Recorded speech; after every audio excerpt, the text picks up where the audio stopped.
Hello दोस्तों। तो आप सभी का फिर से स्वागत है मेरे इस यूट्यूब चैनल पे। तो आज हम लोग देखने वाले हैं सपोर्ट एंड रेजिस्टेंस क्या होता है। तो बेसिकली सपोर्ट मतलब डिमांड जोन जहाँ से स्टॉक की प्राइस बढ़ सकती है, और रेजिस्टेंस मतलब सप्लाई जोन जहाँ से स्टॉक की प्राइस नीचे गिर सकती है। सपोर्ट के यहाँ पे बायर्स प्रेजेंट होते हैं और रेजिस्टेंस के यहाँ पे सेलर्स प्रेजेंट होते हैं। तो अभी हम एक एग्जांपल से देखते हैं। मान लीजिए एक XYZ कंपनी का शेयर है जिसकी वैल्यू अभी 500 रुपीज़ है।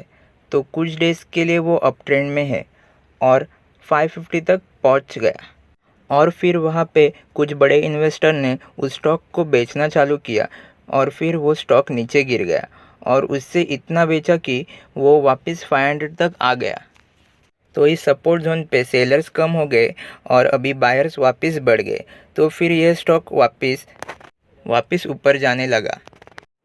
ऐसा वापस और एक बार होने लगा, पर इस बार बायर्स इतने ज़्यादा थे कि उन्होंने 550 का रेजिस्टेंस ब्रेक किया और स्टॉक ऊपर जाने लगा।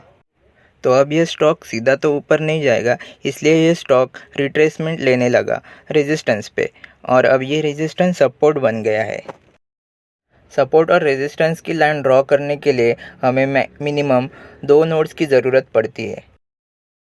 नोड्स मतलब सपोर्ट या रेजिस्टेंस पे हमें 2 या 3 कैंडलस्टिक पैटर्न दिखता है, तो हमें उन्हें ज्वाइन करके सपोर्ट और रेजिस्टेंस लाइन ड्रॉ करनी है। तो पहले ये रेजिस्टेंस था, लेकिन अब ब्रेकआउट के बाद वो सपोर्ट की तरह रिएक्ट कर रहा है।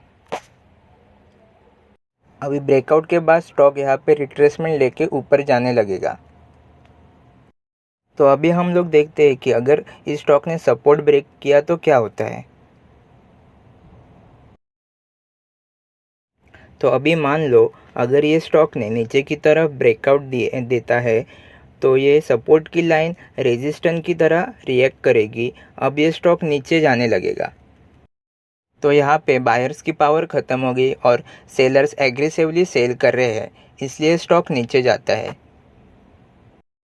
अभी ये सपोर्ट रेजिस्टेंस में कन्वर्ट हो गया है ब्रेकआउट के बाद। अभी हमने रेलटेल का डेली चार्ट ओपन किया है। तो आप यहाँ पे नोड्स देख सकते हो। ये ऊपर रेजिस्टेंस के नोड है और ये नीचे सपोर्ट के नोड्स है। हमें बस एक लाइन सिलेक्ट करके इन नोड्स को ज्वाइन करना है। तो यहाँ पे मैंने रफली रेजिस्टेंस और सपोर्ट की लाइन ड्रॉ की है, आप देख सकते हो। तो हमें ट्रेंड लाइन सिलेक्ट करके नोड्स ज्वाइन करके लाइन ड्रॉ करनी है। अब ऊपर मैंने ये रेजिस्टेंस की लाइन ड्रॉ कर ली है और ये मैंने सपोर्ट की लाइन ड्रॉ कर ली है।